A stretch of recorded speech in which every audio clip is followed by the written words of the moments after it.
Hiya, and welcome back to Sileo Tales of a New Dawn. Hmm. Hmm.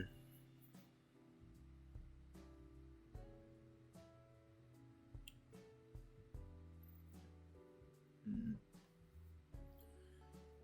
The game that teaches us that a good way to cool down is to join a tournament where you beat the shit out of people. Yeah, that seems right. Anyways, let's just hop right in. Hiya.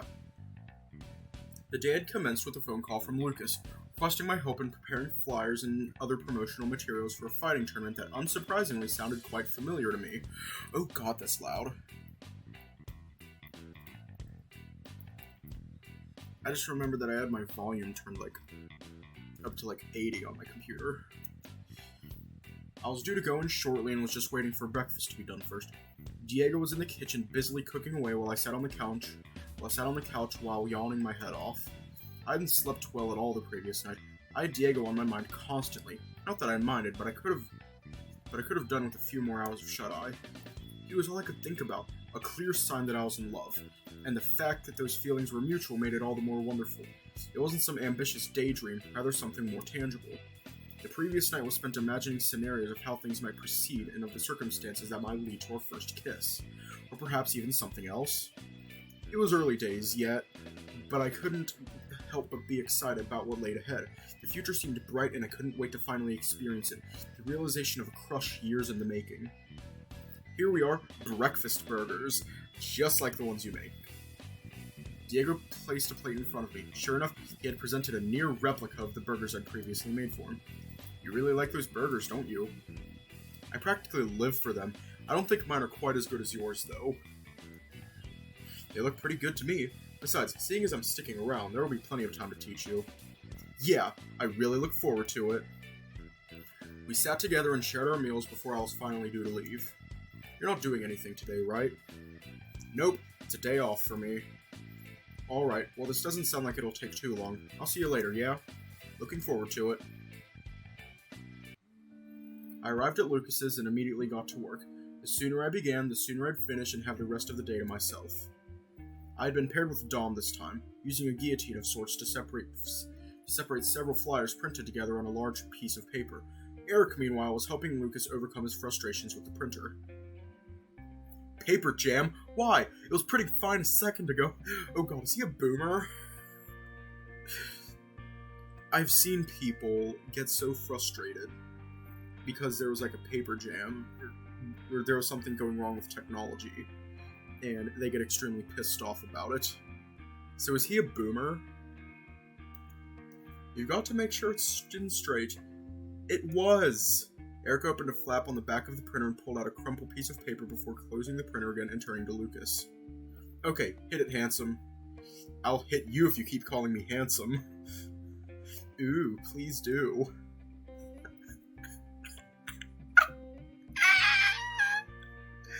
Things seem to be largely business as usual between the two. Here's another stack to be cut into quarters. Thanks. I took the stack from Dom and absentmindedly began separating them while lost in my own mind. Hey, so I was wondering, remember how we found that abandoned building a while back? I do. Axel is really excited to go. He's been pressuring me about it non-stop, so I was thinking if you and Diego were free, maybe you'd like to come along this afternoon. Axel is excited? Really? He seemed really hesitant before. Still, you can count me in. I'd been wondering when we were going to get around to that.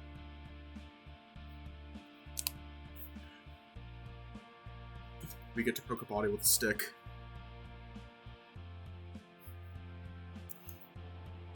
Great. Can I ask you to invite Diego as well? Sure thing. And I'll bring my famous sandwiches too, so if you need a bargaining chip, Diego will do just about anything when there's good food involved. I bet he will come running when he hears there's a sandwich in it for him. He's so incredibly predictable. You're not wrong, but with all the exercise he's doing now, it's going towards a good cause. Oh, is he going to the gym again? Nah. We set up something of a home gym. I held up one of the freshly cut flyers to show Dom. He's participating in this very tournament, actually. Oh, really? That's great. I'll have to come out and watch his fights. I'm sure that'll be really good for him too. He's been down in the dumps a bit recently. That's the hope. It's working! Job well done, Eric. We should celebrate. Everyone avert your eyes. Lucas is smiling. Damn right we should. As I said before, I bore witness to the weirdest thing I'd seen all day. Eric, clearly feeling more confident than ever, slapped Lucas right on the backside. Stranger still, Lucas didn't seem to mind one bit. The two of them wandered out of the building. Eric's his arm around Lucas's waist as they walked. What the hell did I miss? Who knows? Anyway, finish cutting those flyers and we can head on our way. Sounds good. I did as asked before Dom and I made our way to the woods, having arranged to meet with Axel and Diego partway. The four of us had arrived at the abandoned building. As Dom had claimed, Axel seemed unusually excited about it all. Diego, on the other hand, was absent-mindedly munching away on a sandwich. Alright, everyone ready? Yep. What about you, Diego? Ready? Huh? Diego looked up while chewing a mouthful of sandwich. He politely ordained to swallow his mouthful before he replied. Oh yeah, ready. Dom I don't know. I'm scared right now about what's going on between Lucas and Eric. Like, I am genuinely terrified right now. Dom approached the door and tried the handle, causing the door to creak ajar. Would you look at that? It's open. Didn't need to bring the drill after all. Dom pushed the door open fully and walked inside with the three of us trailing close behind. Inside was, well, what you'd expect. Dusty, run down, and totally ruined. Light was flooding the room through several holes in the roof, and the floor below our feet showed obvious signs of water damage. There's going to be a body. Please let there be a body. Please let there be a body. Please let there be a body. Please let there be a body. Take it easy, guys. Old buildings like this tend to have cellars. Wouldn't want to fall through the floor. Please have a body. Please have a body. Please have a body. Please have a dead body. The four of us began to explore the building.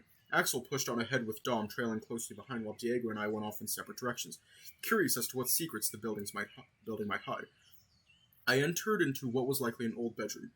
There was a rusty bed frame and several items of broken and watered wooden furniture. My exploration caused me to disturb the thick layer of dust coating the room.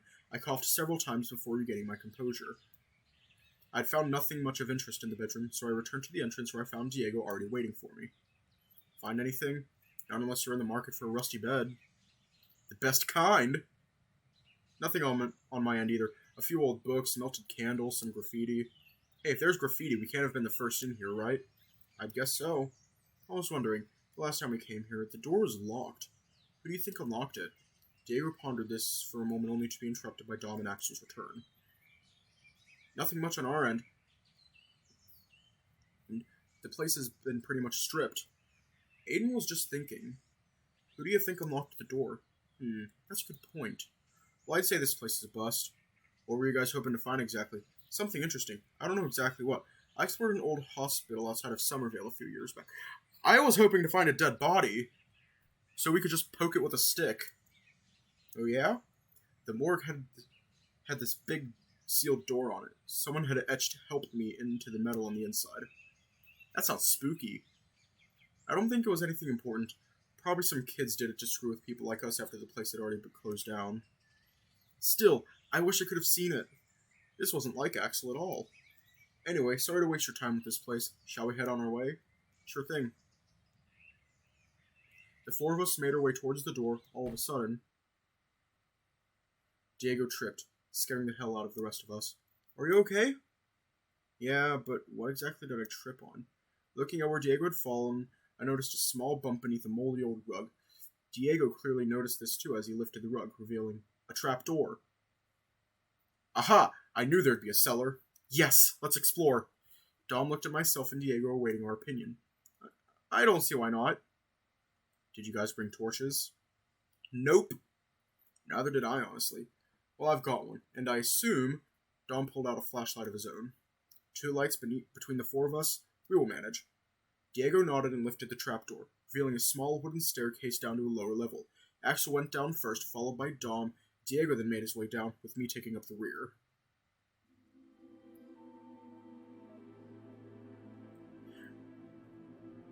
Is this going to be like the catacombs in Paris?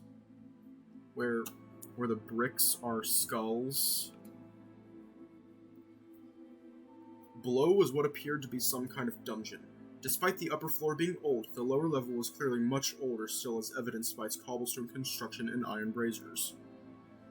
Where the hell are we? Jackpot! Look at this place. This place has to be hundreds of years old at least. Ooh. Looks like we've got 2 paths ahead of us. Axel and I will go right. You guys okay to go left? Do you really think we should be splitting up in a place like this? That's how you get killed in horror movies. Pshaw. Good thing this ain't a horror movie then. We'll meet you guys back here when we're done on our end, okay? Yes! We have a stick ready! Fuck, I don't have a stick near me. I have a hairbrush near me. I am ready to poke this body with this hairbrush. The two of them began making their way down the right-hand passage, all the while holding each other's hands. Wouldn't you look at that? Maybe we should hold hands too, huh? What, feeling scared? Oh, absolutely petrified. I grabbed Diego's hand, which seemed to somewhat surprise him. Presumably, he didn't expect me to take his joke seriously. Regardless, it was too good of an opportunity to pass up on. The two of us headed down the left-hand passage with Diego holding a flashlight in his free hand. It was truly an interesting place we quite literally stumbled upon. I keep expecting to see like a bonfire or something down here. What are you talking about? Never mind.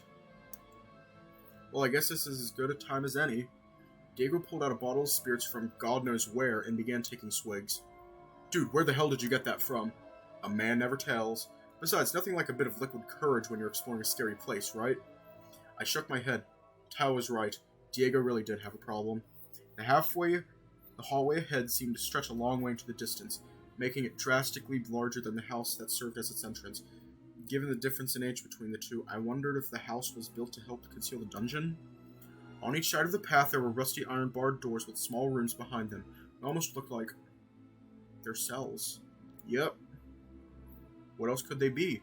I reckon once upon a time they locked people up in these. How old do you think this place is anyway? Dom said at least hundreds of years. Nobody has built anything like this for a long time.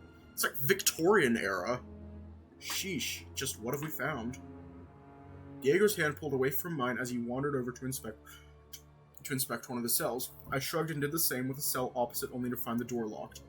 Heard the squeak of rusty metal as Diego wandered into this clearly unlocked cell on his side. He took a quick look around inside before turning to me.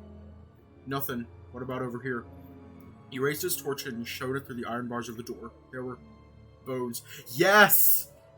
Yes! Jeez, what do you think? What do you think those belong to? I took a closer look. I could only deduce they belong to... Say, don't these look like they came from a person? Canid like us, too? Maybe they're yours. I've been hankering to get a good look at your bones. Unlock the door. I want to poke the bones with this hairbrush. Or stick. That was awful. The two of us continued down the hall, Diego shining his torch into each cell we passed. Alas, none of the remaining cells contained anything of note. Down the hatch! Diego took several more swigs of his drink before emitting a loud burp that echoed off the cobblestone walls surrounding us. Yeesh. He staggered slightly as he said it. He'd gone from sober to alarmingly drunk in short order. Next, he turned his bottle upside down, catching the final drops in his mouth before tossing the bottle against a wall, causing it to shatter. He'd gone through an entire bottle of spirits in only a few minutes. I grew dramatically more concerned when he pulled out another bottle, also from God knows where, and began drinking from that.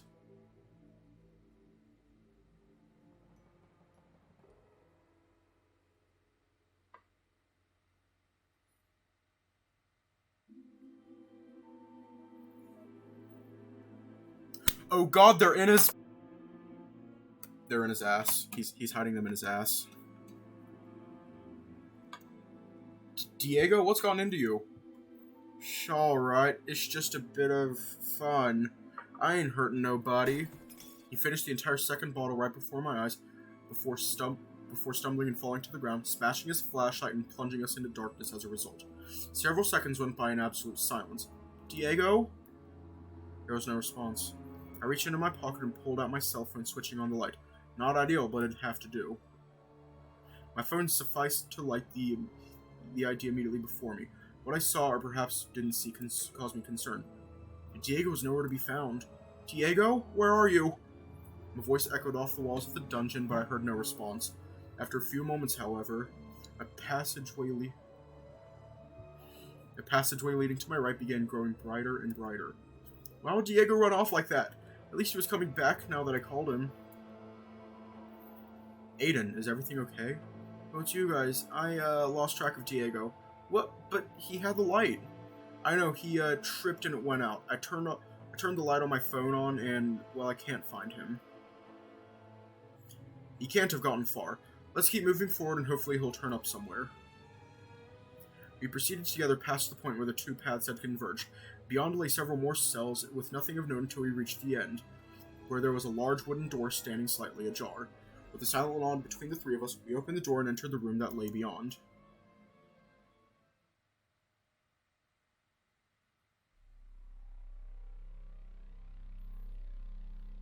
Oh my god. What we found within was shocking, to say the least. It was some kind of torture and execution chamber. There was one of those old racks they stretched people in, a guillotine, several other implements I did not recognize, and in the middle of the room, an Iron Maiden. What the hell? Awesome! Who replaced you? Axel, who replaced you? This isn't you!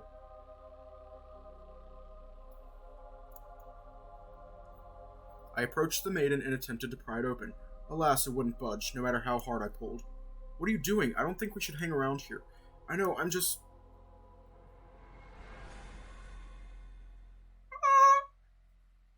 No. What is it? Dom peeked through the window and fell backwards to the floor with a cry. He'd seen what I'd seen. Diego was within, and the spikes were still very much present. It's high time we left this place. You wouldn't want to meet the one responsible for this.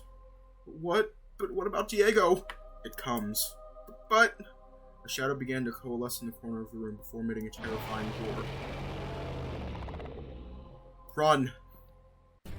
The three of us burst from the room and began sprinting as quickly as our legs would carry us. The creature's rapid, heavy footsteps trailed close behind. I dared not look back, fearing what I might see, and instead continued to run. As I went, I had to take great care to avoid tripping over bottles. Somehow it seemed as though they had multiplied and were now littering the ground, covering almost every inch of cobblestone. There was no time to be careful, however, as the presence was hot on my heels. I continued to run as quickly as I could and hoped that my shoes were strong enough to repel any shards of broken glass I might stand on.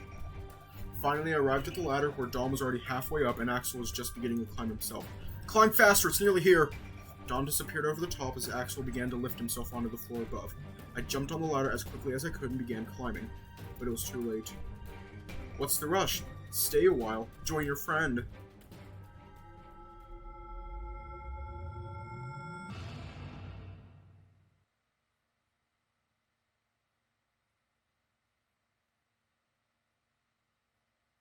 Hey, yo?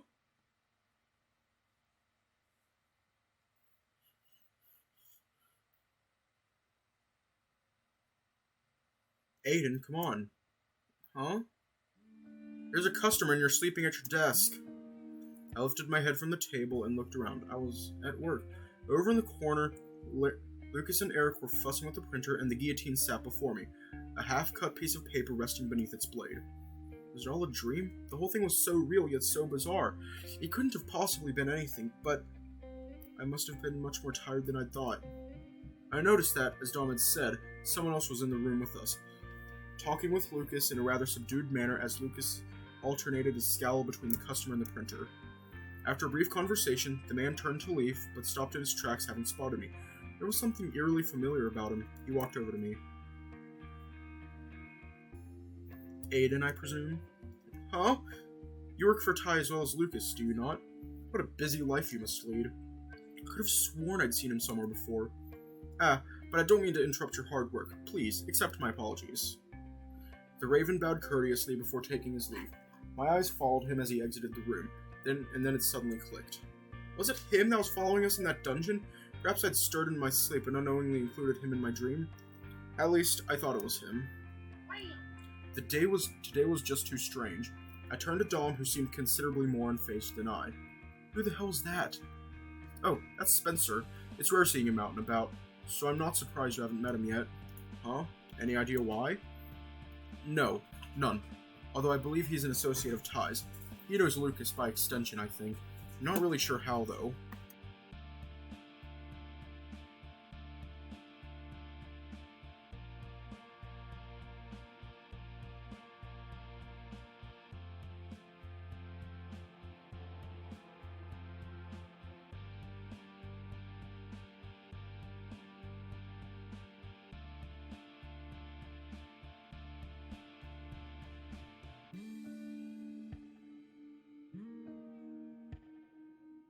Yo, my dog's in here now.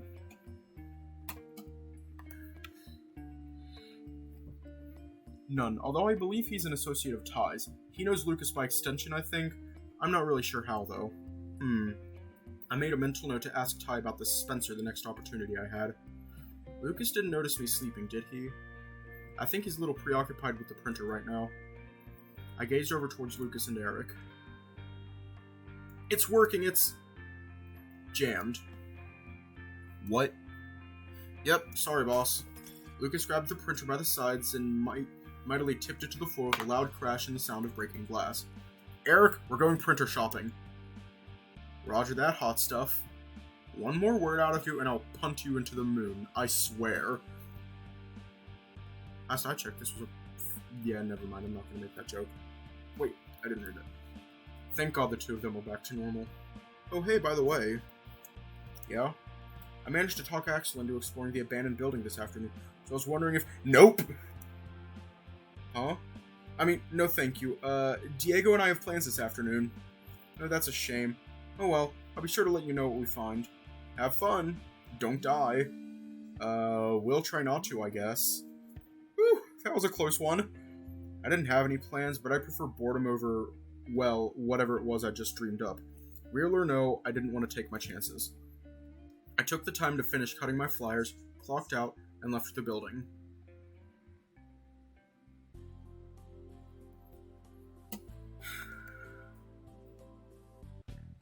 I'd arrived home to find Diego in the midst of preparations to go somewhere.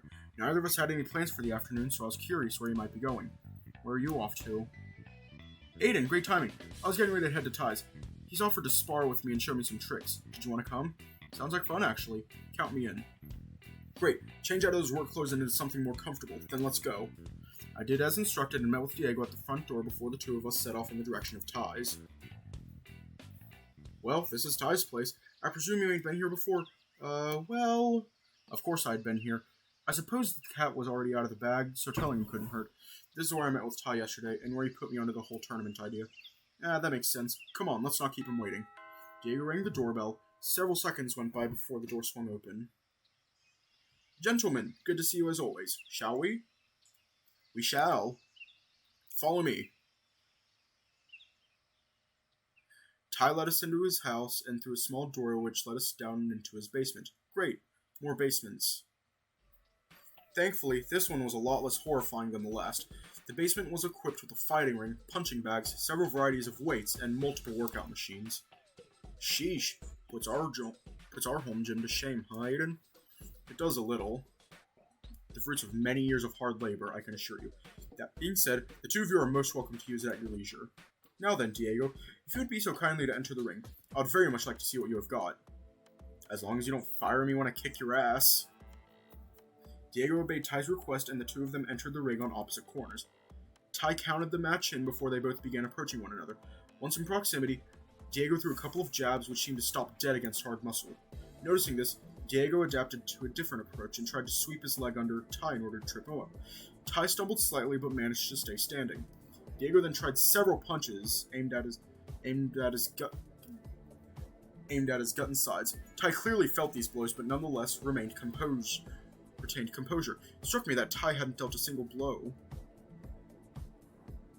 Diego continued throwing punches and jabs at him, fighting rather aggressively, but seeming to barely make a dent in Ty's constitution. Eventually, Diego began panting while Ty hadn't broken a sweat.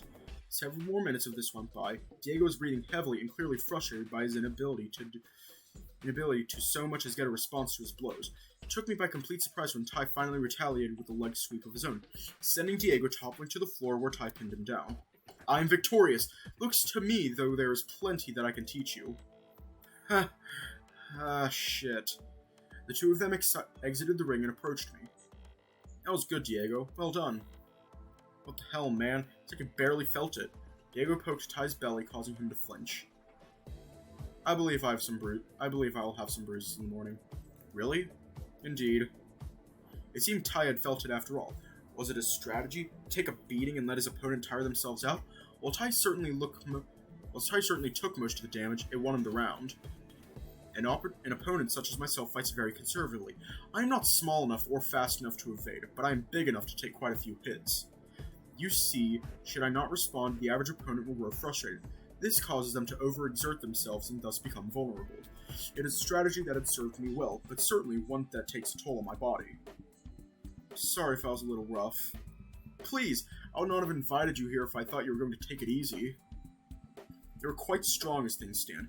I would of course encourage you to continue honing that strength, but today should be about strategy. You will no doubt encounter a variety of different combatants in the tournament, each with their own approach to fighting. You need to recognize their strategies and identify their weaknesses. Oh yeah? What's your weakness then? The worst opponent I could ever face is somebody who fights exactly as I do. Something has to give if neither side will throw a punch. All this talk gave me an idea, specifically what Ty had said about not being small enough or fast enough to evade.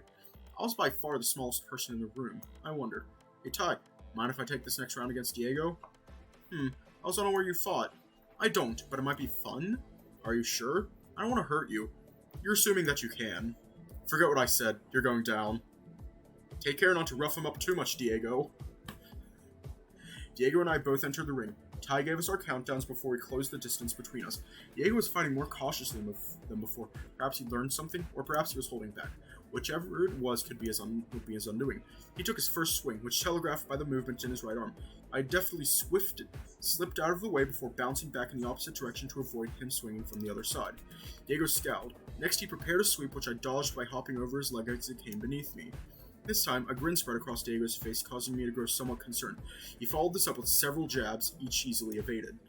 He then prepared another jab. I moved to dodge it, only to be swept off my feet and pinned. In what seemed like record time, the round was over. Well done, well done. Aiden, you slippery shit. Diego, did you seriously just fake me out? I did. I guess I was giving my moves away in time for you to dodge them. So I continued for a little bit, then pretended to do a jab when I was actually going to sweep you. Can't believe it worked. That is wonderful, Diego. You took a weakness of yours and made it a strength. That is exactly the kind of strategic fighting you will need to win the tournament. Seriously though, Aiden, you're surprisingly good at this. As if. I didn't land a single blow. So, anyway, who's keen for another bout? I'll take the stance. Hop into the ring. I'll teach you another strategy. Deal. The two continued to spar over the course of the next hour or so, with Diego's performance steadily improving from round to round. On several occasions, he even managed to win. Eventually, however, his performance began to suffer, likely due to exhaustion, and with that, we all agreed to call it a day. I would say today has been most fruitful indeed. You are a quick learner. Good thing too. The tournament starts soon. If I didn't learn quickly, I'd be in a lot of trouble. Well, should you wish to spar again, I'm happy to make time whenever I'm not running the bar. Please keep on top of your training. Be sure to eat well and get plenty of rest too. I have faith you'll be fighting fit in no time. At all.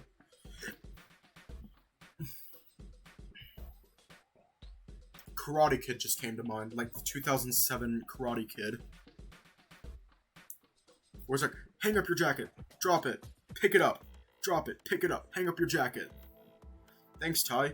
Well, Aiden, shall we head home? I remembered my encounter with Spencer earlier in the day. I felt as though this were a good time as any to ask about it. Soon. There's something I need to ask Ty first. Oh? Do you know a guy called Spencer? Spencer? I do indeed. I am curious as to how you know him. Is that so strange? He came into work at Lucas's earlier. He seemed to know about me. Did he now? Spencer is, well, he's complicated. It's probably for the best that you give him a wide berth. Ty's answer had only raised more questions, but I got the sense that Ty was unwilling to say any more. I decided against pressing the issue. Ready to go? Yep. Thank you for today, Ty. It has been my pleasure. What was that all about? Like I said, he came into work earlier and seemed to know me, and something about him just seems off. Dom said Ty knows him, so I thought to ask. It didn't seem like he wanted to talk about it. I know. I'm only more curious now. You've never met the guy? I don't think so. What does he look like? Very distinctive. He's a raven. Jet black feathers. Fancy clothes. Red eyes. Oh, I've seen a guy like that at Ty's before. Never really spoken to him though. When he visits, they usually go off somewhere together. He's kind of creepy though, right? My thoughts exactly. Anyway, I guess we should be getting home. Let's. Woo! Finally home. I'm beat. You were the. You were though. Ty kicked your ass most of the time. Hey, well I'm rusty. Just means I need to work hard to get better before I have to fight for real. But for now, we celebrate. Diego disappeared in the kitchen while I took a seat on the couch. When he returned, he did so carrying a bag full of alcohol. Seeing that made my blood run cold, if only for a moment. My mind had flashed back to the dream I'd had earlier. In that dream, Diego had drank way too much and wound up dead. While those two aspects were possibly unrelated, I couldn't help but wonder if my brain had intended it to be symbolic. Perhaps it was a subconscious representation of my fears, a fear of losing Diego chiefly among them, and the possibility that his drinking might act as the catalyst for such a fear to come to fruition. Whenever Diego drank, he went all in. Social drinking wasn't a possibility for him, rather it couldn't be considered a good night unless it ended in a blackout. And considering he'd brought the entire bag of booze with him, I knew that was exactly where tonight was going to head if I didn't put a stop to it. What do you fancy? I decided that at least in the beginning, I'd give Diego the benefit of the doubt. Maybe he wasn't shooting for a blackout. Besides, a few drinks couldn't hurt. Perhaps I could rein him in. I requested a glass of cherry liqueur mixed with cola. God, I can't speak English. Diego obliged, mixed my drink, and handed it to me. A toast to a successful day's training and to many more ahead. Cheers. The two of us clinked our glasses together and began work on our drinks. I began slowly, taking several smaller sips. I suppose it shouldn't have been shocking that Diego shotgunned the first glass and was already preparing his second. Geez, dude, I'm way ahead of you. Gotta keep up. Considering the dream I'd had, this whole situation was causing me to grow more and more anxious by the minute. Diego lifted his glass to his lips and took several large gulps before standing up. I need a bathroom break. Back in a sec. Diego made his way out of the room and down the hall. Looking back at my drink, I recalled those pills Ty had given me. I wondered if perhaps they would be useful. I made my way down the hall, sneaking past the bathroom into the spare room where I grabbed the pills on my nightstand. Upon my return, I dropped one of my drink and watched it fizz away. I heard the sound of the bathroom door and was anxious my pill wouldn't dissolve in time. I stirred the drink with my finger, causing the pill to fizz a lot more violently. By the time Diego had returned, the sound of the pill fizzed away. The last of the pill fizzed away. I breathed a sigh of relief as Diego sat down beside me. Back! Now where was I? Diego finished the last few drops of his second glass. This was followed by a third glass, and a fourth, and even a fifth. And with each, Diego had prepared another for me as well, clearly pushing for me to keep pace. I'd held my tongue thus far, but could already see how things were shaping up, and unless Diego left the room again, I wouldn't be able to use the pills. Diego was showing signs of intoxication. I decided the best thing I could do was to speak up in an attempt to avoid the inevitable. Diego, would it be okay if I asked if we could stop here for the night? Huh? What are you talking about? I mean, 5 glasses in less than 10 minutes? That's an awful lot. Why do you drink like you do, Diego? Because it's fun. But is blacking out every time fun? Is the hangover fun? I mean, no. But it's fun until that point. Diego. I knew what I was about to say was unlikely to be received warmly, but I plucked up the courage to stand by my convictions and say it anyway. Drinking like this, it's not healthy. Not physically or mentally. And the fact that you pressure me to keep up, it makes me uncomfortable. I still had yet to finish my first glass, and there were already 4 more lined up for me. What? I don't force you. If you don't want it, don't drink it. This wasn't the first time I'd felt pressured by Diego to drink more. I recalled the night after I'd worked with Lucas for the first time. He pushed more and more on me, and then, well, that happened. It wasn't a terrible outcome by any means, but there was nothing to say another blackout wouldn't result in consequences the next time around. You have forced me before, Diego, and you're kind of doing it now. I'm just worried. Worried we'll get into trouble or do something we regret. And I'm also worried you might drink as much as you do for the wrong reasons. What do you mean, wrong reasons? I worry that you're drinking to forget. Forget what? The breakup, Kyrex, your emotions, and your pain. Silence fell between the two of us for what felt like near an eternity. Diego had began to prepare a 6th glass, having poured the spirit, but hadn't yet gotten around to mixing it. You're still hurting a lot, I know that. And I know that alcohol can seem like a temporary reprieve, but trust me, it's not, and it makes us worry. Us? It's not just me. Ty's worried about you too, and I'm sure we're not alone. Ty does an awful lot of butting into my life. He's concerned for you is all. He cares about you. I care about you.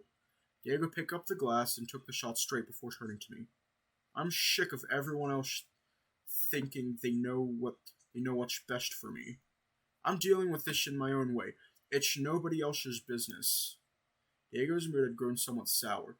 He was typically a happy drunk, however the topic of conversation seemed to have altered that. We just want to help. I want to help. I care about you, Diego. I really, really care about you. His eyes seemed to pierce into my soul. He was silent for a good while, as though he was waiting for me to say something more. I'm sorry, I know this seems kind of out of the blue. It is. The thing yesterday, I appreciated, but it feels like you're keeping secrets from me, scurrying about behind my back. If it was just one thing, that'll be fine, but it's not, is it? Now, you and Ty are off having discussions about my drinking. What else did he say? Did he tell you about Kyrex? Did you already know before I told you? What else have the two of you cooked up, huh? Diego, please. Did he tell you I was in love with you all along? How I spent the last 2 years kicking myself for moving away, for not having the balls to say something? In that moment, I was torn. Diego wore a look of fury on his face. His teeth bared as he spoke, but his words were something else. Was it true? Did he really feel the same way all along? Everything that was happening was shocking to me. I felt tears start to run down my cheeks. I didn't know if it was because of Diego's anger or from this new realization. Nonetheless, Diego noticed my tears and his expression began to soften. I'm so sorry. I need a moment. Diego stood up and exited the room. Shortly after, I heard the front door close. Close to an hour had passed with no sign of Diego's return. I'd grown worried and tried calling his phone, only for it to begin ringing only a few inches from where I sat. I was deeply concerned for him, considering it was dark outside and he wasn't in the best state of sobriety. Alas, I had no idea which direction he'd gone. The best thing I could do was wait for his return. My ears pricked up as I heard the front door open once more. Diego wandered in silently and sat down next to me with a sigh. It was clear he had been crying. I'm sorry. I needed some time to collect my thoughts and to sober up a bit. I've always believed I was a happy drunk. I guess it's just a lie I tell myself. Makes it easier to sleep at night. Maybe it used to be true, but I know that lately it's not. Before you arrived, I was drunk almost every day. Sometimes it made the pain more bearable, other times it only made it worse, but it was something to do at least. A distraction, a way to pass time. And when you arrived, I guess I remembered all those good times we had. Those drunken nights in the dorm, remember? Our dorm had a no alcohol policy, so we snuck bottles up in our backpacks and hid them amongst our groceries. I guess I wanted to relive those days with you. I wanted to forget about everything that had happened recently and have fun like we used to. But it feels different now. There's that lingering pain that I just can't shake. I keep telling myself I should be happy. I knew I was miserable with him all along. I hated being with him. But being alone seems to hurt even more. I even considered begging for him back once or twice in the hope it'd stop the pain. But I knew that was wrong. I knew the only correct path was through the pain, and I only had to endure it until it passed. But it feels as though it never ends. How long does it last? Have you been in my shoes before? I hadn't. I didn't rightly know the answer to his question. I could only shake my head in response. The worst part of all of that was how committed I was to him, how much I would have done to make him happy, how much I had done, and in the end, I was tossed aside like garbage, like nothing I did was ever good enough, like I could never be enough. And if he could have been honest with me, fronted up and broken up with me properly, that wouldn't have hurt so much. But how it went down, man, that fucked me up. And now that you're here, it's also complicated. I'm finally getting the opportunity I dreamed of for years. Things are finally on the right track, but these scars of mine still sear. I'm terrified something will go wrong. I'm terrified that I won't be good enough. I'm terrified that you'll find someone better and leave me. I'm terrified that I'll have to go through everything I went through with Kyrex again with you. I know you're not like him. It's not you. It's just, I don't know how to feel anything other than worthless anymore. Diego went silent, thought about what I wanted to say to him, how to make him feel better, but for everything I came up with, I worried more that my words wouldn't be enough. I'm sorry I yelled. I know that in and of itself isn't good enough. I want to do better than that. I don't think I should drink anymore. Diego, you can drink, but you just need to learn to take it easy. Nah, not the kind of person who can take it easy. It's just not a part of my personality. Diego stood up and rounded up the bottles of alcohol before taking them into the kitchen. I heard the sound of liquid being poured and decided to investigate. Standing in the doorway of the kitchen, I watched as he poured bottle after bottle down the drain, some near empty, some near full. A couple hadn't even been opened yet. Once he'd finished, he walked over to me. I'm sorry, I never want to yell at you like that again. I care too much about you to let that happen. If quitting the booze is what it takes, then that's what I'll do. You're worth that to me. Besides, like you said, it worries you. I don't want you to have to worry. Are you sure this is what you want? Even if it wasn't, it's too late now. But yeah, I'm sure. Diego made his way back to the couch. I followed and sat back down next to him. I meant what I said, though. I've felt that way about you for a really long time. I felt the same way. I spent many a night in university dreaming about it, about us. I deeply regretted never making a move back then. It was the biggest mistake of my life. Well, that and dating Kyrix. I know the timing isn't great right now, but I'm committed to making it right. I spent the last few years with it on my conscience. You were the one that got away, or perhaps the one I let get away. But no matter how raw I am, I will do anything it takes to correct that mistake. That's worth more than booze. You're worth more than booze. We're worth more than booze. I feel bad about this. I didn't expect the conversation to go this way. Please, don't feel bad. This was my decision to make, and it's made. No backing out now. And I'm sorry again. I feel terrible about yelling like that and making you worry. My pain is no excuse. I'll be better. I promise. Diego leaned over to me and surprised me by planting a soft kiss on my cheek. My face flushed with warmth. In that moment, I could have been mistaken for stoplight. I think I'm going to head to sleep and try and sleep all this off. I'll see you in the morning, okay? Sure thing. Good night, Diego. Good night. Handsome. Diego slipped out of the room, leaving me to process everything that had just happened. Despite everything, the one thing I felt I could count on was his commitment. I believe he would stick with it. And with his admission and that small kiss, I also believe the following few days would be rather interesting indeed.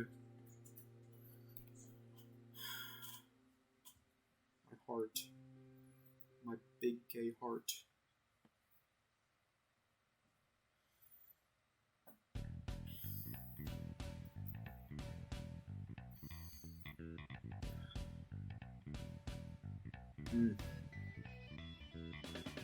As with mornings prior, Diego and I were sharing breakfast in preparation for the day ahead. We were both rostered to work a short shift for Ty during the evening, but had the rest of the day to spend as we saw fit. Reflecting on days past, our morning meals had taken something of a new meaning. What had previously felt like ritualistic obligation, being someone who usually skipped breakfast, I now found these moments precious and peaceful. Diego had made my breakfast burger recipe once more, but this time had doubled up on the hash browns. Made the burgers somewhat unwieldy, but I didn't mind. They were extra delicious. Man, these are the perfect hangover fuel. It's a shame I didn't make these sooner. So you're still committed to giving up the drink? Yeah, I am. I meant what I said, you know. If it's at the risk of something more important to me, I'd rather do without. I'm glad. You can still have the odd drink here and there, though. Nah, one sip and I know I'd want the whole bottle. This is just how it has to be. I feel bad about it, though. I hope this isn't too big of a commitment. You kiddin'? I get something much better out of it. I hope you know that it isn't a condition for, well, you know, us. Us? Huh, I like the sound of that. Trust me, okay? I can manage. I know I can. Besides, I can't say I'll miss the hangovers. What about withdrawals? Do you think that'll be a problem? I doubt it. I've only been drinking, well, like that for a month or so. I mean, I was drinking before the breakup, it just got a lot worse after. I think I'll be fine, and if I'm not, I'll have you there to look after me, right? Right. I took the final bite of my burger before resting my plate on the table. Diego had already finished his. Oh. Diego leaned forward and rummaged through a pile of papers stacked on the very same table before pulling out a sealed letter. This arrived this morning. The letter was addressed to Diego from the Woodcrest Combat Tournament Committee. He ripped open the envelope and revealed the contents, being a typed letter with a card attached. The card seemed awfully familiar. Weren't they part of what Lucas had been working on the day before? Dear Diego, we are pleased to confirm your participation in the annual Woodcrest Combat Tournament. The card attached will explain the tournament progression and reveal your first opponent. Meh. Diego screwed up both the letter and the card without reading any further. Hey, aren't you going to check who your opponent is? Nah, all it gives is a name anyway. What good is that to me? Besides, I know the tournament progression. First round is the heats, then quarters, then semis, then the final. I did compete last year, after all. If you say so. It's fine. Doesn't matter what their name is. I'm gonna kick their ass either way. Well, you're certainly not lacking in confidence. Well, this year I have something to fight for. Oh, really? And what would that be? You, of course. What? You think I'm going to run away if you lose? What? No, I just mean, you know what I mean. I guess. Oh, hey, by the way, I was wanting to ask. Yeah? Just, how much did Ty tell you? Like, I know he let you in on some stuff, but how much did you know exactly? Well, the night I subbed in for you at work, we sat down and had a chat. I think the two of you had talked already that day, right? That's right. Well, he knew you were interested, but also conflicted. He took a guess that I was interested as well. Maybe not a guess, he's good at figuring people out. So maybe he already sort of knew. But he asked me straight up if I was interested in you. I told him I was, and he gave me a vague background on what you'd been through. He didn't name names or get too specific. He just kind of said you'd been through a bad breakup and gave me a little bit of info on what went down. He told me you were conflicted about your feelings and that it was all still quite raw. I see. I think he just wanted to prepare me for what I might be walking into, so I wouldn't inadvertently make things worse. Was it helpful? It was. I guess I can let it slide then. I mean, it all worked out for the best, right? Yeah, it did. I suppose he made a call knowing what he knew. Sort of bent the rules to try and get the best possible results or something. Still though, he's awfully good at sharing secrets when he thinks he needs to, and keeping them when he thinks it's for the best. It just makes me wonder, you know? I believe he has the best intentions, but can I really trust him? What do you mean? Like, if he knew something I'd want to know about, I thought it was better not telling me, what do you think he'd do?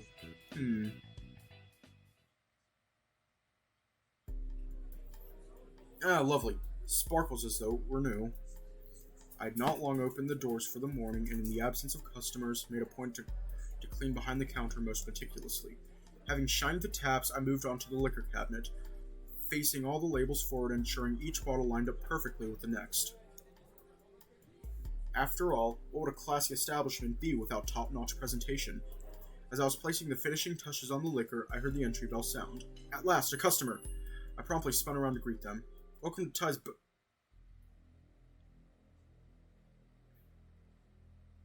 Hang on, let's actually get a good look at the sprite.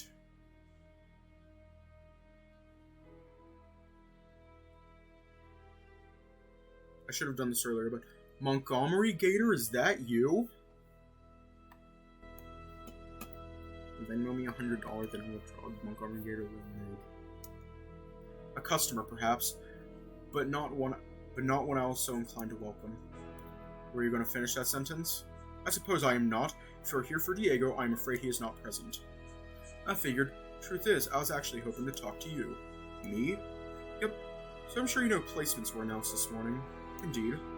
And who do I see but Diego on the bill, sponsored by none other than this very bar. Right you are. I'm a little surprised you ain't competing. Having Diego fight in your stead? I felt the opportunity would serve better in his hands than mine. Well, I suppose that ain't a bad response. Truthfully told, I was hoping I'd get to fight him myself. I don't know how to explain it. I guess I feel as though we've got something of a score to settle, as bad as that may sound. Now, I know you know the organizer. I was hoping you'd put in a word for me. Get some things rearranged, to catch my drift. I'm afraid that will not be possible. Oh, I'm sure it would be. I'm sure it would be. You just don't wanna. And what if you're right? You're a staunch one, Ty. I kinda respect that, if I'm honest. Well, then I have another request for you. One you might find a little more palatable. And what might that be? See, I worked it out. It's possible we'd still get to fight, but only if Diego can meet me in the finals. But what makes you think you will get that for yourself? You kidding? I'm last year's champ. I ain't worried in the slightest. If anything, I'm worried for Diego's sake. Worried he won't make it that far, so do me a favor, would you? Help him as best you can. See to it that he makes it. See to it we can finally settle that score. Think you can do that? That's my request. I know it aligns with what you're going for. At least consider it. I'd appreciate it. Nothing left to say? Alright, I've said my piece and I'll leave you to it. Catch you next time. Catch you next time. With that, he turned tail and made his long overdue departure from the premise. Oh dear.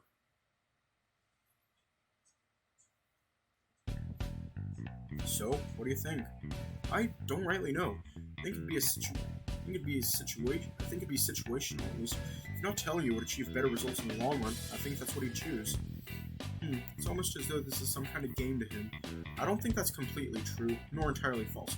He's strategic, sure, but he's doing it for the right reasons at least. Oh, sleeping. He's just being a baby. He's just a baby. Yeah. As much as I appreciate all the help he's given me, I don't quite know if I can trust him fully. That's understandable. Anyway, first heat is only a few days away. We've got to train. Right, what's the plan? Well, if any of my rivals fight like Ty, I'm going to have my work cut out for me. I think focusing on my stamina is a good goal for today. Diego is evidently rubbing off on me considering where my mind went. I could think of one way we could train his stamina. Quit thinking with your dick. Think with your brain. So, how about a run? Yeah, let's do it. Huh? You're acting weird all of a sudden. It's nothing. Shall we get prepared? Yep. The clothes I was already wearing were perfectly suitable for a run, as were Diego's. Our process of getting ready turned out to be little more than putting our shoes on. As I was trying my laces, my phone began to ring. Oh boy. Hold out my phone. Lucas was calling. As tempted as I was to let the call ring out in hope of avoiding work, I decided against it and answered. Hey Lucas, what's up? Morning. I have a question for you. Yeah? What is it? Are you any good with printers? If you're asking if I can fix the one you smashed yesterday, you'd be out of luck.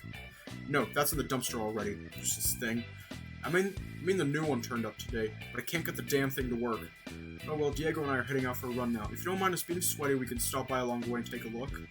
Please, if you could. Alright, it won't be too long. I appreciate it. Thank you. See you soon. Motherfucker's smiling.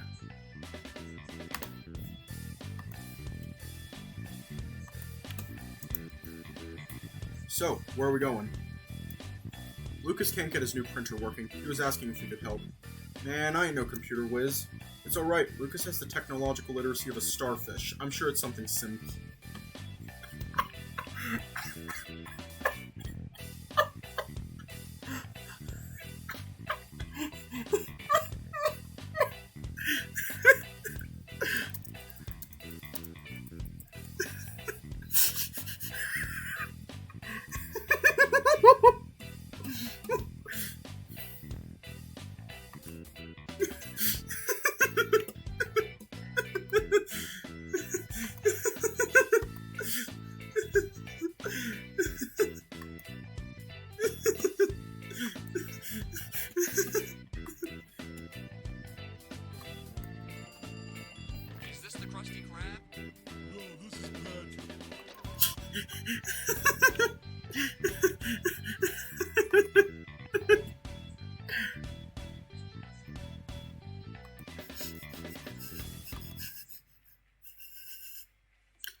Hang on.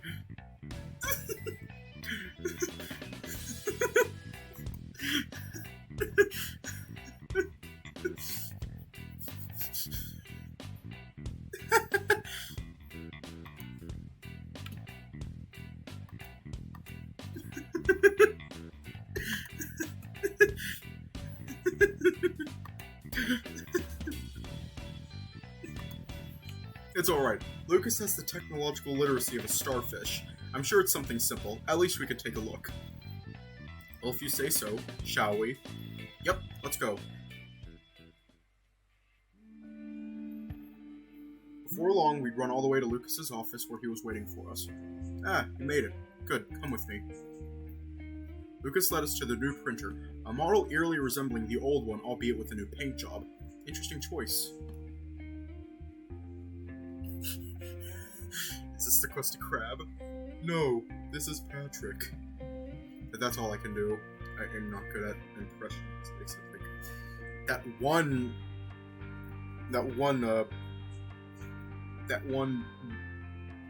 woman from Monsters Inc. who's like, Mike Wazowski, did you finish your paperwork? I'll save that for later. Lucas, I've got the thing all set up, I think. I followed the manual, but when I try to print, nothing happens. Have you tried turning it off and on again? Diego, I doubt that's the issue here. I have. Many times. My first thought was that perhaps he had not connected the Ethernet cable. While the printer no doubt had Wi-Fi for our purposes, connecting it directly would be the best move. Checking the side, however, I found the cable firmly attached. So far, so good. I then switched on the display and checked the status. No network connection. Well, that's telling. Looks like it can't connect to the network. Why? I plugged it in. He's a fucking boomer. I wonder. It struck me that perhaps the network required some special settings to connect to. This wouldn't be out of the ordinary for a business connection. Do you have, like, a book containing your network settings? I can look. What are you thinking? Business networks often have specific settings you need to put in before you can connect to them like this. I figure the cable is the same one the old printer was connected to, so it's likely an issue on this end. Who knew you were such a nerd? I mean, you. We went to university together. I know, I'm just kidding. Here, might be in here somewhere. Lucas handed me a black notebook. Opening up, I found various different notes in handwriting different to Lucas. No doubt left for him by whoever set his network up in the first place. Flicking through, I found an entry labeled, Settings for Communal Area Printer. Perfect. I opened up the appropriate menu and dialed the settings into the printer before confirming. All of a sudden, the printer sprang to life, picking up the queue of unprinted jobs dating back to the prior day. I picked up the stack and began flipping through the pages. There were several copies of the flyers we had been working on the day before, with various different text-based pages, and... What is this? Glad I censored that. Let me just, like, hide that. Even though it is censored.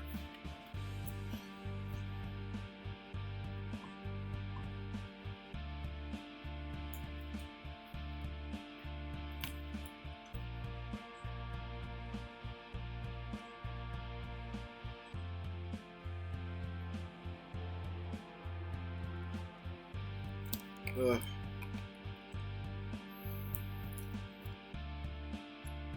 I held in my hand a clearly doctored photo of Lucas's head on some other bull's body. The note on the photo read, "Can't wait. Love, Eric. XOXO." Diego, curious about my silence, wandered around behind me and looked over my shoulder. Diego struggled to hold back his laughter. I was more bewildered myself. I am also struggling to hold back my laughter right now. This is hilarious. What? What is it? Neither of us responded, prompting Lucas to follow Diego's lead.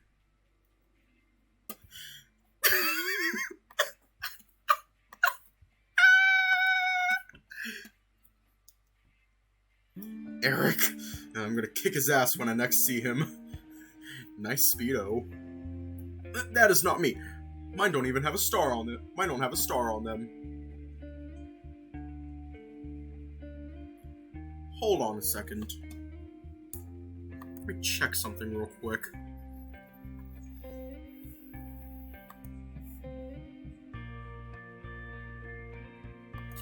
Let me check something real quick.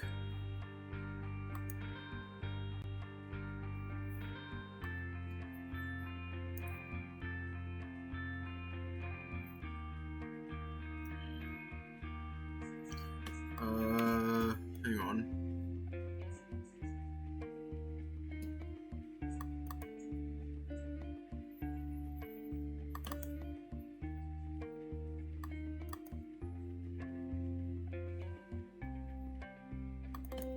I totally didn't extract the files on this game.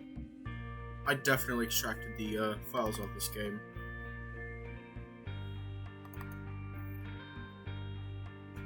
Bases... no. I was curious about the, Speedo, but no. No. No. There isn't. Because there isn't a Speedo sprite. You mean you have one? What? What? No, I just... Ah! Lucas grabbed the print from my hand and tore it to pieces, the fragments of the once majestic image littering the floor surrounding his hooves. So wait, does this mean you two are... No, we are not. He just loves pissing me off. He must have queued it up yesterday while the printer wasn't working to fuck with me. Huh. How long did he even spend making that? Lucas let out an almighty sigh. Well, on the bright side, the printer clearly works. Thank you. You're welcome. What are you two doing after this? Huh? Oh, well, we were out on a run. We'll probably just continue that. I want to repay you for your help somehow. I appreciate you coming in like this. If I'm honest, this was already worth it. Oh, I take it you don't want me to buy you lunch then? Wait, free lunch? Evidently, Lucas had said the magic words. We love that, right, Aiden? Yeah, of course. Alright, where do you two want to eat? Buffet. Buffet it is. Shall we go? Wait, do I get a say in this? Buffet! I guess we're getting buffet.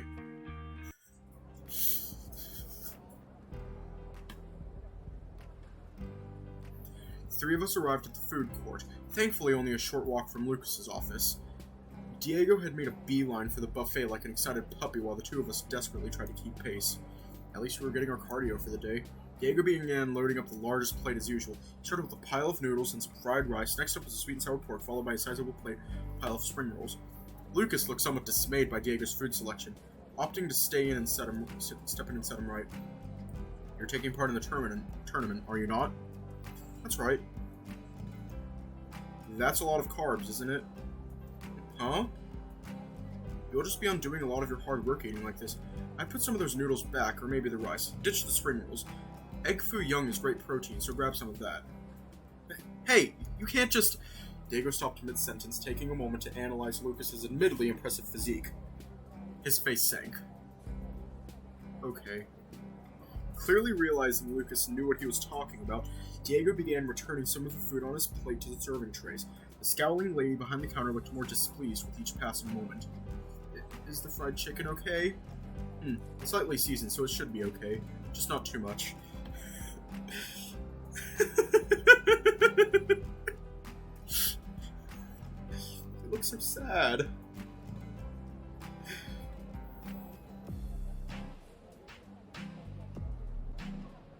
Okay, I think I figured it out. Like, for this day's selection.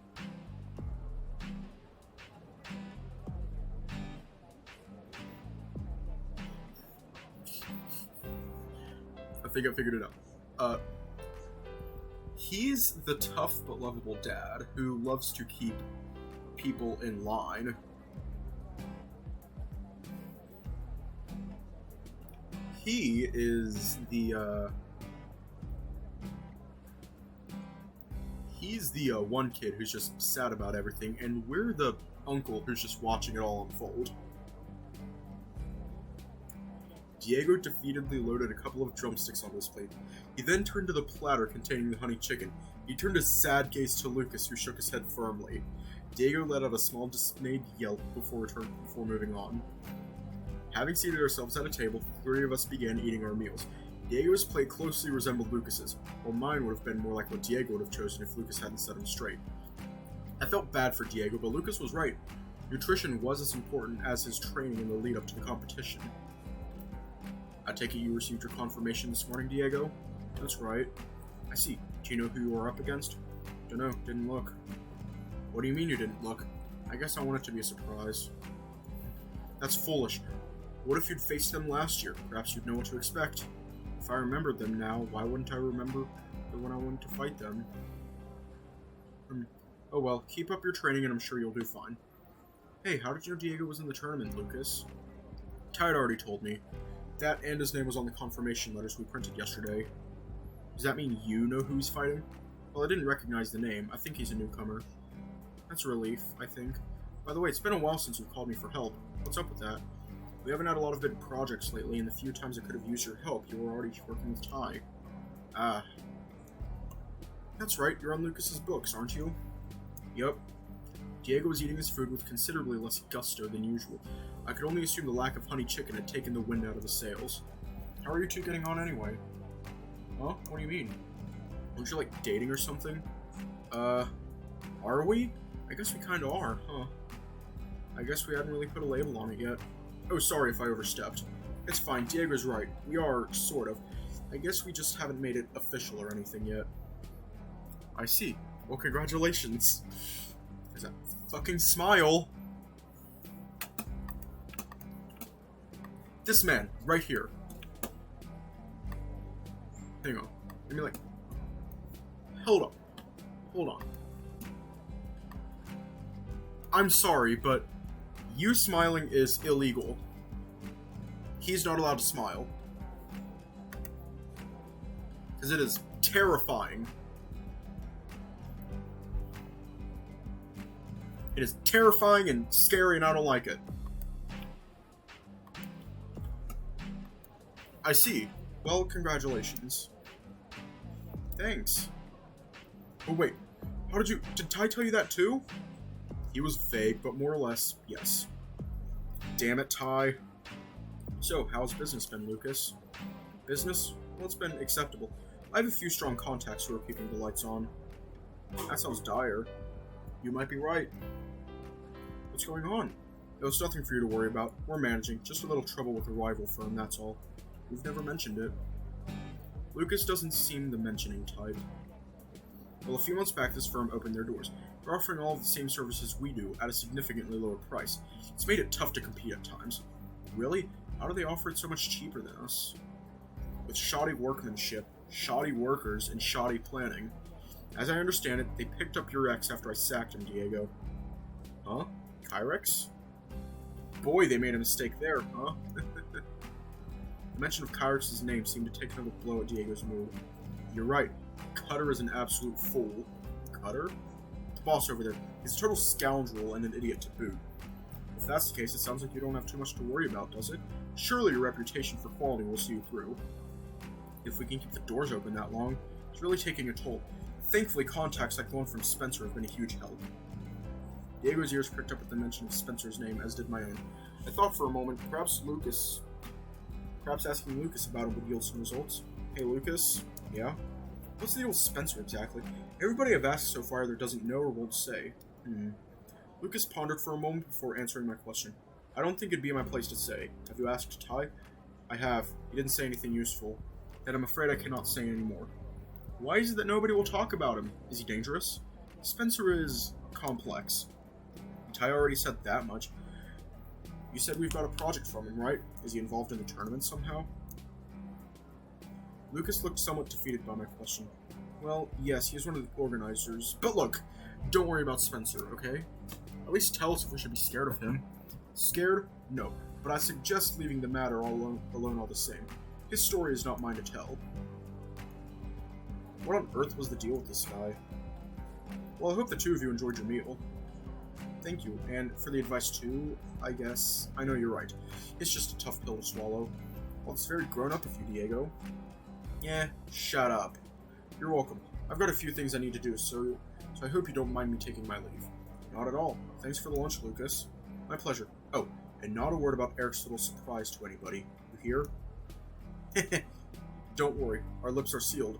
Right, Diego? Oh? Right. Lucas departed, leaving the two of us alone at the table.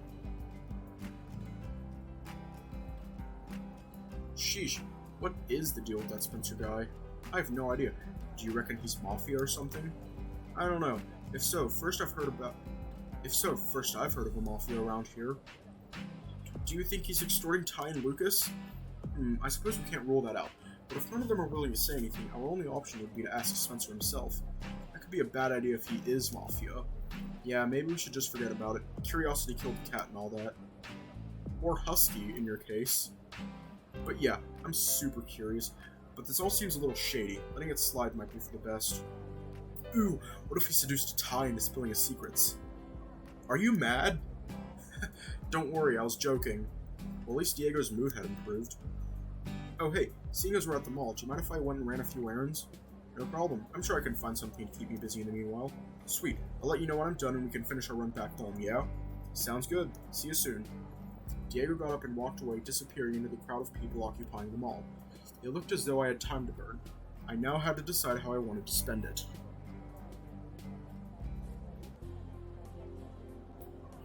Hang on, I'm actually curious about something real quick.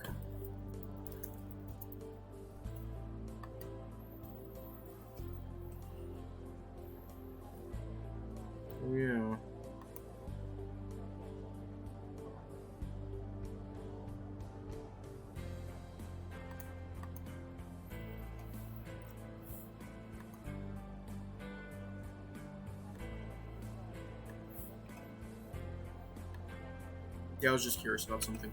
Okay.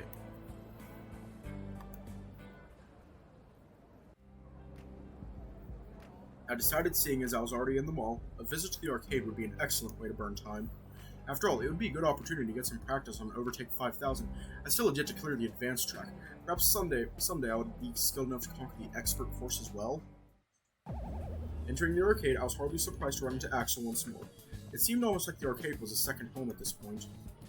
Aiden, hi! Hey Axel, killing time? Yep, finished my deliveries for the morning, so I came here to pass time. What about you? Jaeger's off running errands. Figured this would be a good way to spend my time while I wait. I see. Feel like playing some Overtake? Looked like fun last time. I think I'll give it a shot. Sure thing. I kinda suck at it though. That's okay, we can learn together! Alright, deal. Let's do it.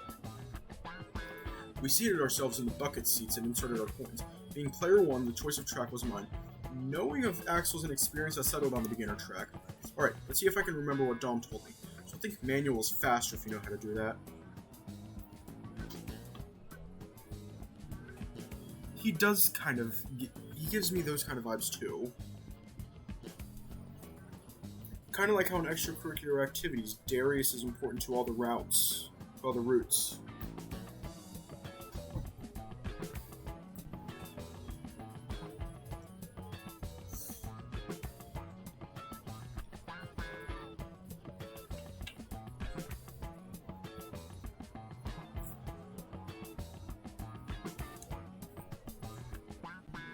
I don't even know how to drive...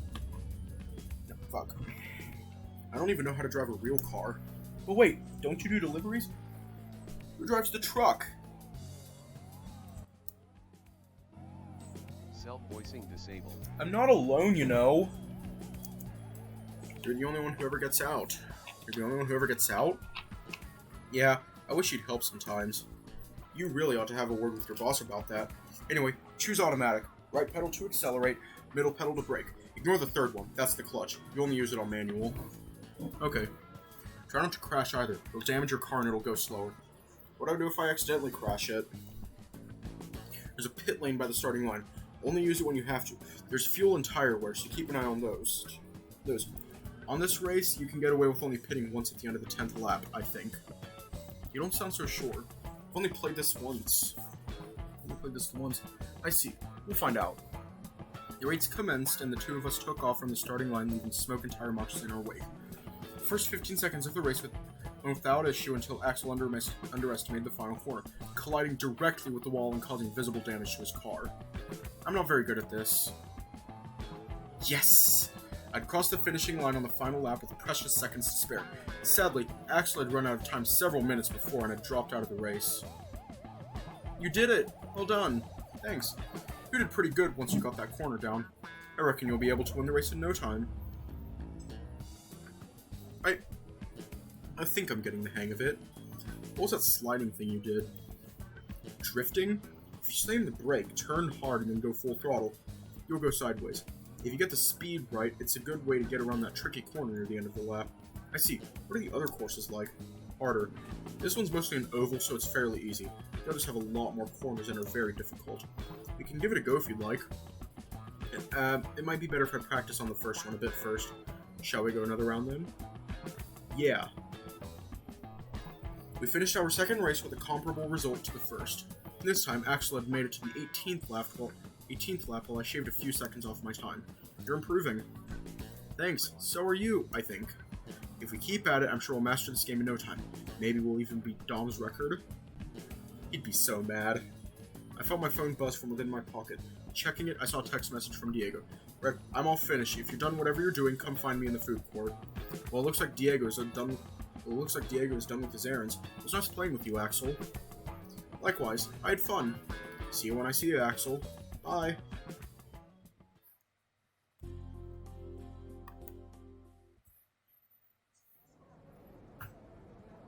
I returned to the food court where I found Diego waiting for me.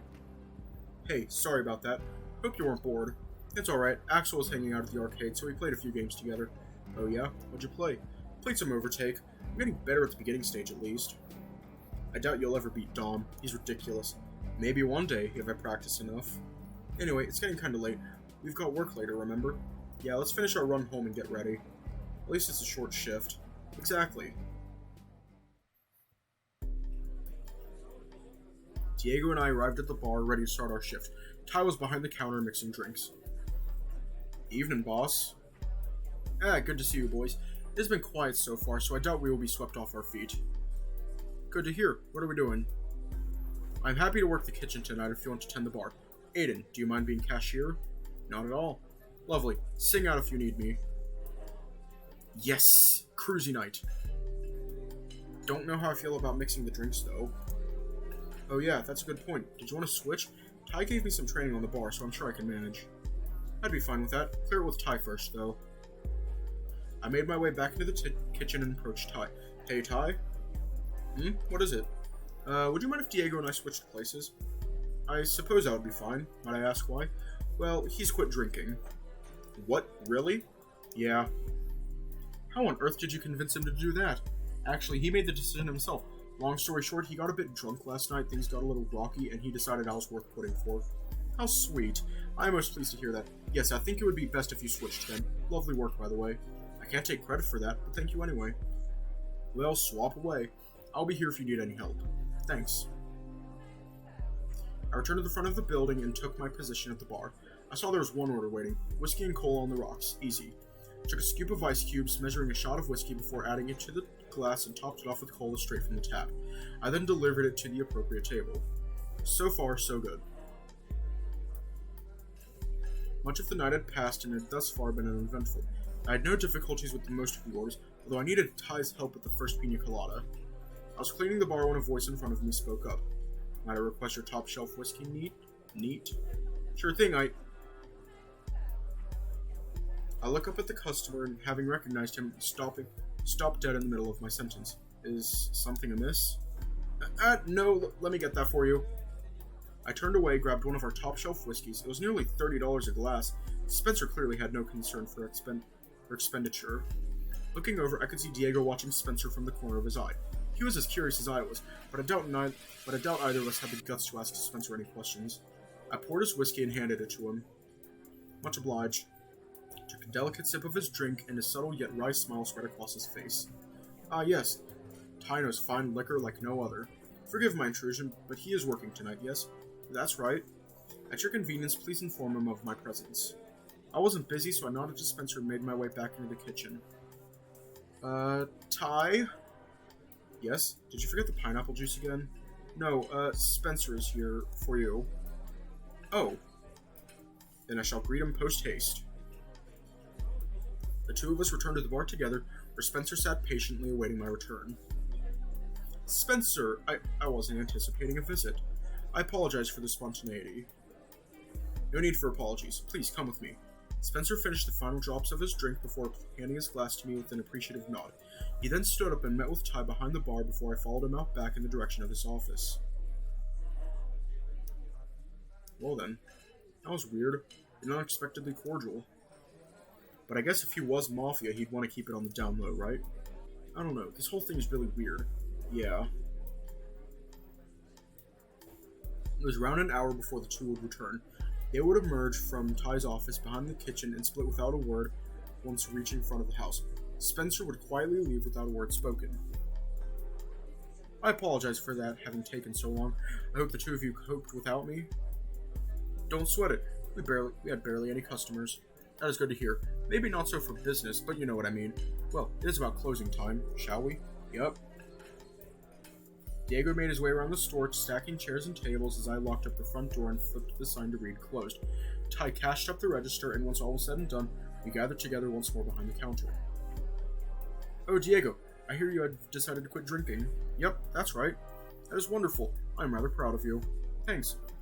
Although, hey, I was wanting to ask. What is it? That guy, Spencer. He ain't extorting you, is he? Extorting? Heavens no. He's just kind of shady. Everybody either doesn't know anything about him or won't say anything. I understand that both of you are curious. Please, however, do not entertain such ridiculous rumors. We're just worried is all. Like, if he's a problem, you can tell us. Please, do not worry. Spencer's situation is both complex and delicate. I do not wish to keep secrets from the two of you, but this is something I am not at liberty to share. But at the very least, please accept my assurances that Spencer is no enemy of myself nor the two of you. I would other beg the two of you to leave it be. The greater distance you keep from Spencer, the better off you both are. Please trust me on this. Alright, but if there's a problem or anything, we'd like to know, okay? Of course, I would not dream of keeping secrets from the two of you unless I felt I had to. You are just better off in blissful ignorance on this matter. It is a can of worms you do not wish to open. I'm curious about this, so I'm googling this shit.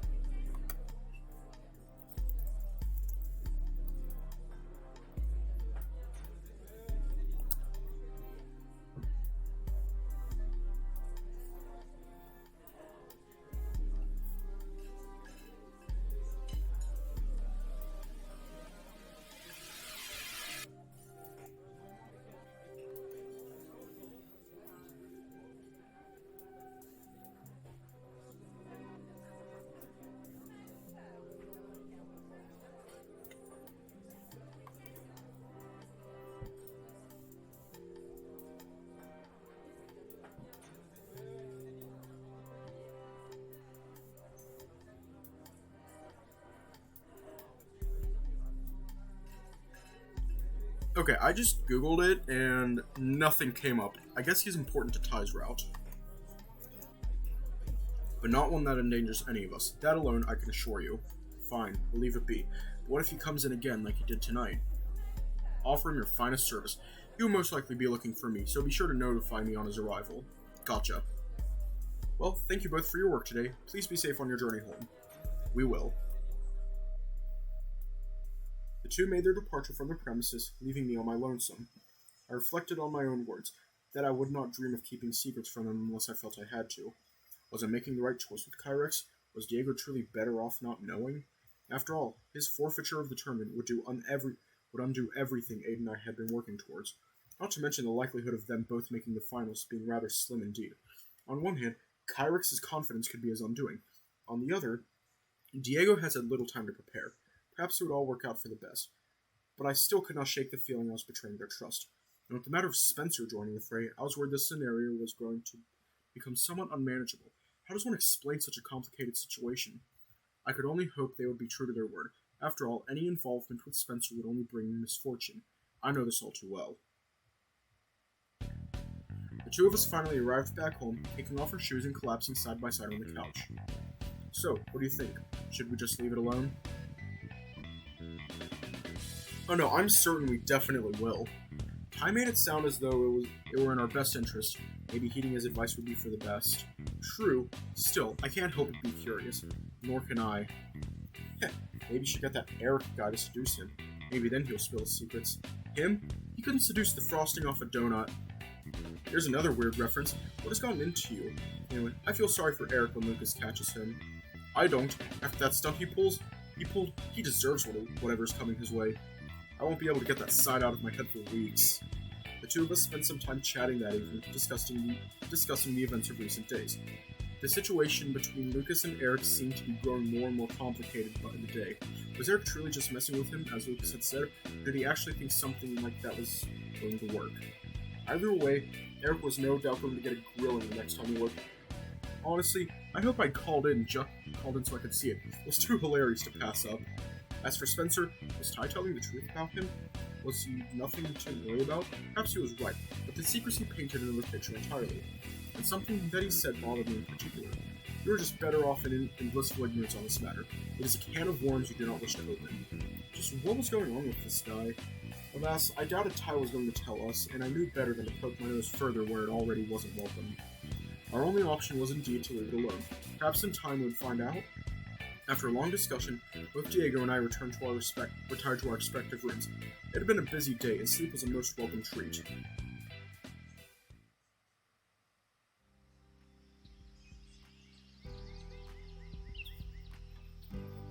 We are going to leave off here tonight.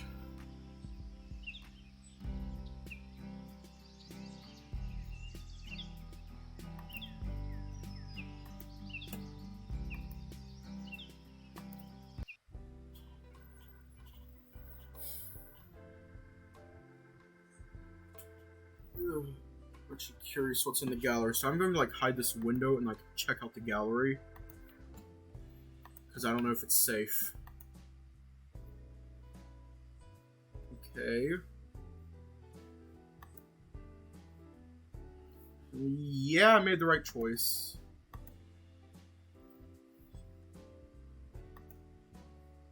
What's this bonus? Oh.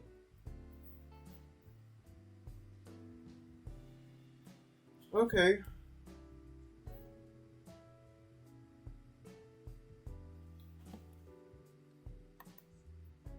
Yeah.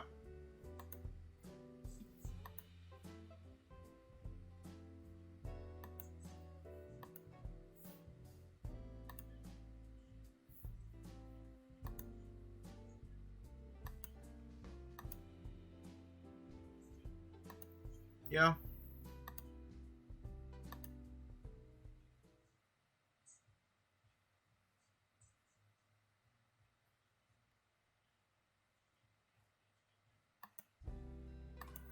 Yeah. Let's just say I was correct. But anyways, I cannot think of anything, so stay safe, have a good night, and I'll see y'all tomorrow.